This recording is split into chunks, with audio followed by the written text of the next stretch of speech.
लेकिन शेर शेर है, सूरज है मेरा पुत्र। इतनी आसानी से कुनूत नहीं होगा। हेलो फ्रेंड्स, मेरा नाम है एसएम सिसोदिया, आप देख रहे हैं मेरा चैनल। अस्सलाम वालेकुम दोस्तों, आज हम बात करेंगे ड्रामा से अखाड़ा की लास्ट किस्त के बारे में। दोस्तों, एक होता है मयार, एक होती है मिसाल, दोनों ही सेट कर दी अखाड़ा ने। अब पाकिस्तानी ड्रामा इंडस्ट्री में जब भी कोई फाइटिंग से रिलेटेड कोई ड्रामा बनाएगा या फिर कोई अपने ड्रामा में इवन फाइटिंग सीन भी छोटा सा डालने जाएगा, तो वो पहले अखाड़ा को देखेगा और कहेगा कि ये है वो मयार जिस तक मुझे पहुंचना है, इसको कॉपी करना है, किसी तरह से इसको बीट करना है। अखाड़ा एक ऐसी मिसाल है जिसको सदियों तक याद रखा जाएगा पाकिस्तानी ड्रामा इंडस्ट्री के अंदर। क्यों? क्योंकि दोस्तों, हम सभी जो पाकिस्तानी ड्रामा व्यूअर्स हैं वो सभी जानते हैं कि पाकिस्तानी ड्रामा इंडस्ट्री की एक ही कमज़ोरी थी कि वो अपने फाइटिंग सीन्स को ठीक से एग्जीक्यूट नहीं कर पाती थी अपने ड्रामास के अंदर। क्यों? बजट की प्रॉब्लम्स, डायरेक्टर्स और मेकर्स को इतना ज़्यादा इसका आइडिया नहीं था, इसकी वजह से फाइटिंग सीन्स काफ़ी अच्छे से एग्जीक्यूट नहीं होते थे। कोशिश बहुतों ने की है, ऐसा नहीं है कि कोशिश किसी ने नहीं की थी। अखाड़ा से पहले खुद ग्रीन एंटरटेनमेंट्स 2 बार कोशिश कर चुका था, नाकामयाब हुआ था, शिकार और जीवन नगर में। इसके अलावा कैसी तेरी खुदगर्जी में हमारे AR भाई ने छोटा सा फाइट सीन डाला, काफ़ी अच्छे से वो एग्जीक्यूट हुआ था, लेकिन अनफॉर्चुनेटली वो फिर उसके बाद उसने उसको हाथ ही नहीं लगाया। और फिर हम टीवी की बात करें तो हम टीवी ने जोक सरकार में इसको करने की कोशिश की, लेकिन अनफॉर्चुनेटली वो तो बहुत बुरी तरीके से नाकामयाब रहा। और इसके बाद हमारा सबसे बड़ा जो चैनल अभी रन कर रहा है हर पल जियो, उसने जो है रिसेंटली खई के अंदर ये दिखाने की कोशिश की। वो इस तरह की फ़ाइट नहीं थी, वो ज़्यादातर जो है बंदूकों से होने वाली शूटिंग के ऊपर आधारित थी, लेकिन अच्छा खासा एग्जीक्यूशन उसमें भी था, लेकिन कहीं ना कहीं कमी उसमें भी दिख रही थी। लेकिन अखाड़ा मैं कहूँगा कि 100 में से 100 लेकर आया। ऐसा नहीं था कि इसमें कमी नहीं थी, कमी थी बेशक। आप अगर कुछ देखेंगे तो आपको पता चलेगा कि इतना भी मतलब कि एफ़र्ट नहीं हुआ, लेकिन इसको मैं कहूँगा कि ये इसलिए नहीं था कि मेकर्स ने कोशिश नहीं की, एक्टर्स ने कोशिश नहीं की, ये इसलिए था क्योंकि बजट कम था और VFX से हमारी पाकिस्तानी ड्रामा इंडस्ट्री का दूर दूर तक कोई नाता नहीं है। अगर मैं कहूँ कि हॉलीवुड बॉलीवुड के लेवल की ये फाइटिंग थी तो हरगिज़ नहीं, लेकिन उनके पास तो बजट भी होता है, उनके पास तो VFX आर्टिस्ट भी होते हैं, वो तो कुछ भी कर सकते हैं, कंप्यूटर पर बैठकर जो है कुछ भी फाइटिंग पूरी की पूरी क्रिएट कर सकते हैं बगैर किसी को फाइट सीन में डाले। तो उनके साथ हम इसकी बराबरी नहीं करेंगे, हम इसकी बराबरी उन ड्रामास के साथ करेंगे, उन सीरीज़ के साथ करेंगे कि जिसके अंदर VFX यूज़ नहीं हुए। क्योंकि अनफॉर्चुनेटली ये बगैर VFX के एक पावर पंच दिया हमें हमारी प्यारी सी ग्रीन एंटरटेनमेंट्स ने। अखाड़ा के अंदर जिस तरह से फाइटिंग को एग्जीक्यूट किया और ये पूरी तरह से बेस्ड थी, ऐसा नहीं था कि फाइटिंग इसका सिर्फ एक मयार था या फिर इसका सिर्फ एक जो पॉइंट था, ये पूरी की पूरी ड्रामा ही जो थी वो फाइट के ऊपर थी। अखाड़ा इसका नाम था और बार बार इसके अंदर फाइटिंग हुई और बार बार हमें काफ़ी ज़्यादा जो है खुश करके गया ये ड्रामा, चाहे सुल्तान के शक्ल में हो, चाहे हमारे प्यारे से दिलशेर की शक्ल में हो, चाहे हो रुस्तम की शक्ल में। सभी एक्टर्स ने अपनी मतलब कि जान लगा दी, काफ़ी अच्छा सा एग्जीक्यूशन था, फाइटिंग काफ़ी ज़्यादा अच्छे से कोरियोग्राफ की गई थी। इसके अलावा मैं अगर कोई बात करूँ तो एंड की फाइटिंग काफ़ी ज़्यादा दिल छू लेने वाली थी। एक तो होती है फाइटिंग, उसके साथ जो है इमोशन और स्टोरी को भी बिठाना। ऐसा ही नहीं है कि आप फाइटिंग के ऊपर आपका ड्रामा है तो कुछ भी स्टोरी डाल के जो है फाइटिंग करते जाओ।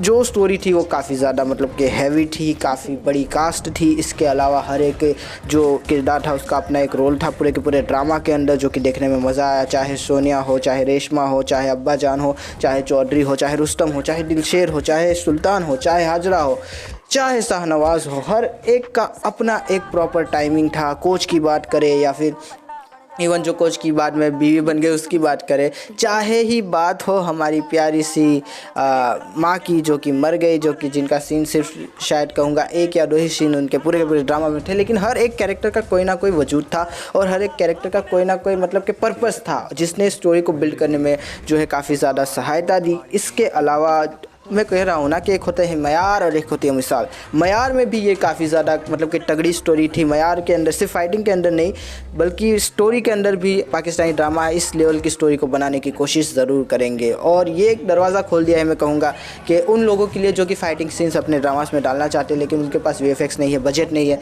तो वो इस ड्रामा को देखेंगे और सोचेंगे कि इस तरह का कुछ हो सकता है। और मैं कह रहा हूँ ना कि एक रेवोल्यूशन आया है इस ड्रामा से पाकिस्तानी ड्रामा इंडस्ट्री के अंदर और हर कोई इस रेवोल्यूशन का फ़ायदा उठाना ज़रूर चाहेगा।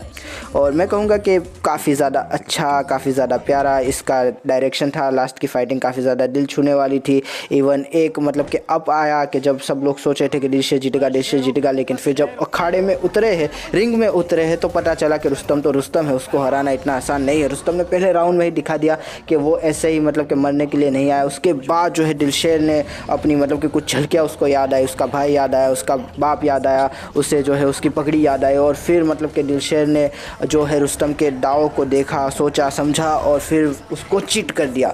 और क्या चीट किया है, एक एंगल है कि जहाँ पर हम सोच सकते हैं कुछ रुस्तम के फैंस होंगे जो कहेंगे कि रुस्तम जानबूझ के हार गया था, क्योंकि वो एक मार्जिन इन्होंने छोड़ दिया, जानबूझ के छोड़ दिया, मैं कहूँगा ग्रीन एंटरटेनमेंट्स ने। और यही होती है असल स्ट्रैटेजी कि हर तरह के व्यूअर को आपको जो है लपेटे में लेना है। कुछ व्यूअर्स जो होंगे वो रुस्तम की तरफ होंगे, जो रुस्तम को मतलब कि कहेंगे कि ये ठीक है, यही सही है, दिलशेर बदला ले रहा है, ये वो सब, मतलब कि व्यूअर्स की बात है। मैं ऐसा नहीं कह रहा कि दिलशेर जो है वो गलत था, दिलशेर हीरो था, वो भी, उसके पास भी अपनी एक वजह थी, लेकिन रुस्तम के पास भी अपनी एक वजह थी हारने की, और जिसकी वजह से जो है लोगों को सेटिस्फाई करने के लिए रुस्तम का एक एंगल ऐसा भी लिया एंड के अंदर कि आप ये सोच पड़े कि क्या रुस्तम जानबूझ के हारा है। हो सकता है, नहीं भी हो सकता। क्यों? क्योंकि दिलशेर भी एक तरफ, दिलशेर के भी फैंस होंगे जो कहेंगे कि ऐसा नहीं था, रुस्तम जानबूझ के नहीं हारा, दिलशेर ने काफ़ी ज़्यादा मेहनत की, दिलशेर ने अपने भाई का बदला पूरा किया और हमारे रुस्तम को चीट कर दिया। तो ये दो मैं कहूँगा कि व्यूज़ बन जाएंगे इस ड्रामा के बाद। क्यों? क्योंकि ड्रामा मेकर्स ने ही इस तरह का मतलब कि एंड किया कि आपको ज़रा भी वो नहीं कहता कि मायूसी नहीं होगी इसके एंड को लेकर।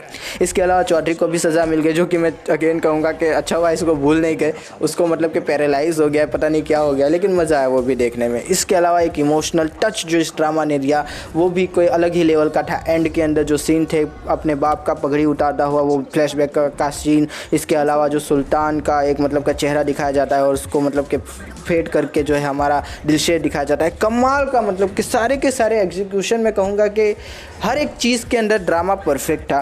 और क्या कहूँ दोस्तों, लास्ट हो तो ऐसा हो, मैं कहूँगा कोई भी ड्रामा जब बनता है तो उसके फर्स्ट और लास्ट एपिसोड से बनता है, और बिगड़ता है तो अपने फर्स्ट और लास्ट एपिसोड से ही बिगड़ता है।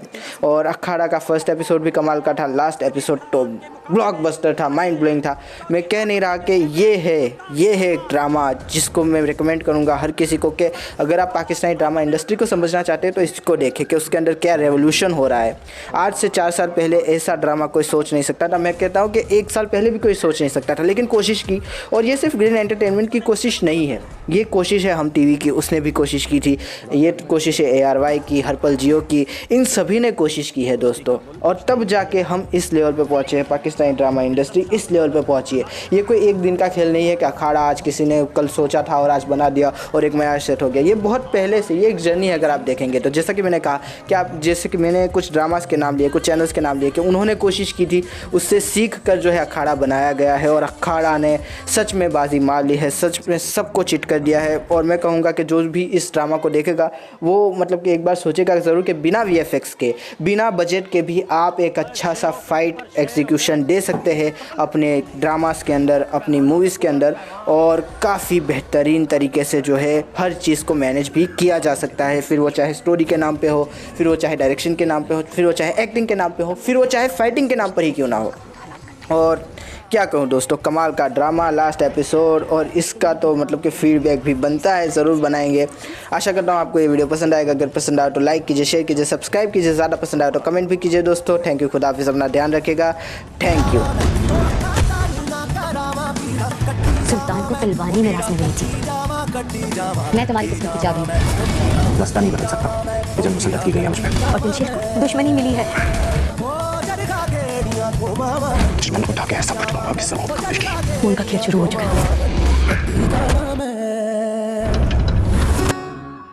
मन टूटा मैं, जग झूठा रूठा मैं, जग बोले झूठा मैं। शेर को खुद उसका शिकार दे दिया। जग झूठा रूठा मैं।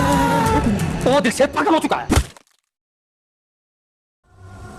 मोहब्बत में भी कोई होता है क्या?